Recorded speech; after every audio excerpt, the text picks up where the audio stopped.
We're getting ready for the Combine. Haley, you're going to be there in Indianapolis? Yeah, I'm excited. These guys are going to give us something to watch for at the Combine, especially those quarterbacks, Tommy. These are the guys that have been invited to Indianapolis, and boy, that list is extensive. It'll be interesting to see how those guys grade out outside of the big ones that we've talked about, like a Caleb Williams, like a Drake May, and like a Jaden Daniels. Yeah, it's going to be interesting. I know one of the conversations we had is how many of these guys will we see throw. So to our resident quarterbacks, we go once again to Danny and Brady. Guys, when it comes to the quarterbacks this year, the argument here is that they're deep. What do you guys think about this class going into next week's Combine? Haley, it's a very deep class, and we've talked a lot about the guys I think we view Danny as first-round draft picks, but you just saw on that list, there's a number of players that I think at the Combine, you're going to start hearing a lot of conversation about. A guy like Joe Milton, who probably has the strongest arm entering the NFL, maybe of anyone.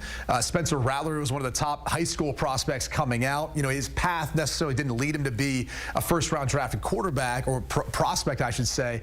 However, he is still viewed as one of the top guys. Michael Pratt, my guy Sam Hartman, Jordan Travis, a Florida State guy who I think showed a lot of progress over the course of his career. So it's a really deep class aside from a lot of the top names. It really is. We always want to focus on how many first-rounders are there, but there's been a lot of value. I mean, Brock Purdy's the best example of a seventh-rounder, but Tom Brady, Joe Montana, there's been a laundry list of great quarterbacks, but I think there could be some real value plays in the second, third round. We're seeing Spencer Rattler right there, some highlights from him at the Senior Bowl.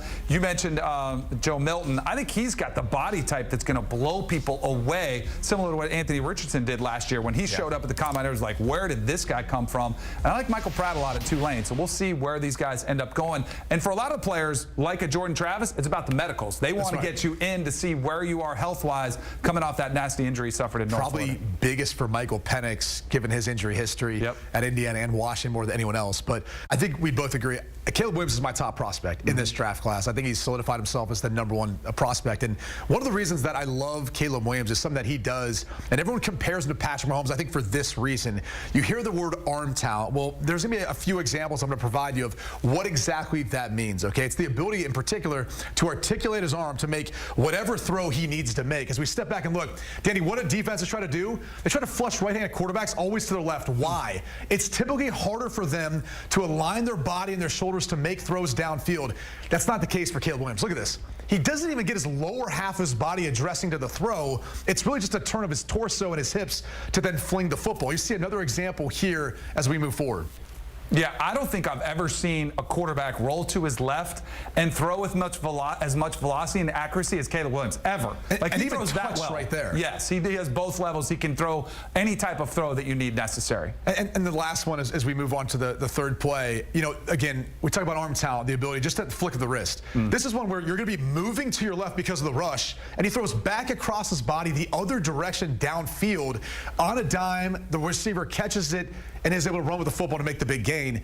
That's the sort of thing you have to be able to do at the next level, I think, in order to compete with the likes of a Patrick Mahomes, Josh Allen, Lamar Jackson, those sorts of quarterbacks. 100%. It's funny when you break down the film of Caleb Williams, you look at the footwork and it's kind of sloppy. It looks very reminiscent to Patrick Mahomes. I think the thing Andy Reid gets credit for is him throwing out the footwork and saying, does the ball get to where it needs to be? And you saw from some of those throws from Caleb Williams, it gets to where it needs to be with accuracy too. All right, let's look at Drake. We got Drake May ready to go? Because I want to see some. There's Patrick Mahomes. There's the comps. You know, you see what Patrick Mahomes is doing, running all over the place, similar to what Caleb Williams was doing as well. That's probably one of the underrated things of Caleb Williams' ability, you know, to running downfield. He's the type of guy when he gets outside the pocket, he's going to look up downfield, but he's a tough guy to bring down in open space. He's elusive, but he's also a strong runner. But let's talk about the next quarterback in this draft class, in my opinion. Some similarities too, and I think there's it's no coincidence why their games kind of resemble Patrick Mahomes. They've been looking up to him. They've been watching him and watching his lack of footwork and saying, hey, it doesn't matter. I can just make throws. Here's the first one I thought. This is those tight window vertical passing.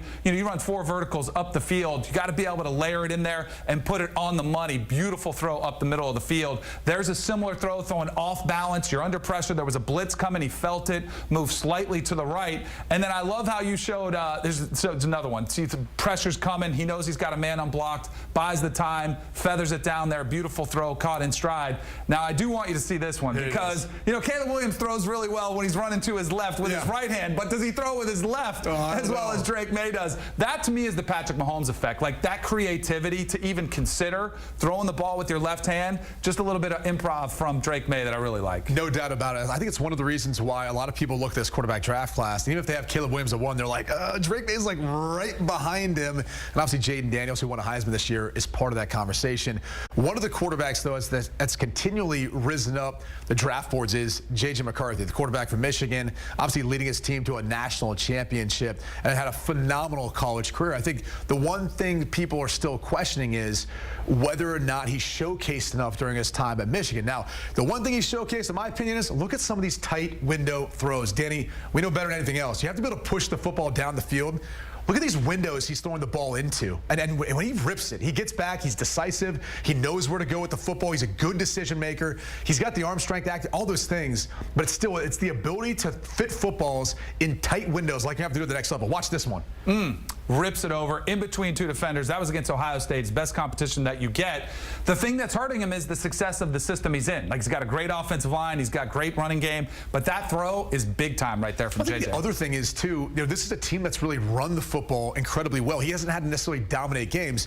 I'll still go back to when he's had to do it, he's showcased the ability to. I mean, just go take a look. Going up against Washington, another tight window throw across the field. He's able to layer the ball, too, which is another thing you always hear talked about this time of year, is the ability to get over one defender, but in front of the next or into a tight window. He showcases all of that. We just didn't see it as much as we saw with a lot of other quarterbacks who threw the football more or asked their quarterback to kind of lead them more in that manner. But to me, he's going to end up being a top 10 pick when it's all said and done. I think teams are going to love, too, his ability to create, his ability to take off and run, too. That's the MO that's coming out. A lot of the people, scouts, GMs that are starting to watch him are starting to see him rise. I think, again, going back to the system hurting him, I think you want to see a quarterback. What does he do? 2-minute drill, game on the line, you need a game-winning touchdown. He hasn't had many opportunities to do that because they've been so good at Michigan. So you have to kind of project what you can get from that film, which is as good as it gets. There's just not a large body of work around it. We saw him when he needed to this year, though, obviously, as it led to a national championship. So, Tommy, there you go. Just a few of the quarterbacks we love in this draft class. Hopefully we'll have more of an opportunity to break down the rest of this group because it's a special group. Great job, fellas. Yeah, that was entertaining and educational. With the first pick, they're entertaining. I'm not sure if they're educational with Ryan Wilson and Rick Spielman. Scan the QR code now. Check them out on YouTube or however you listen to your podcast.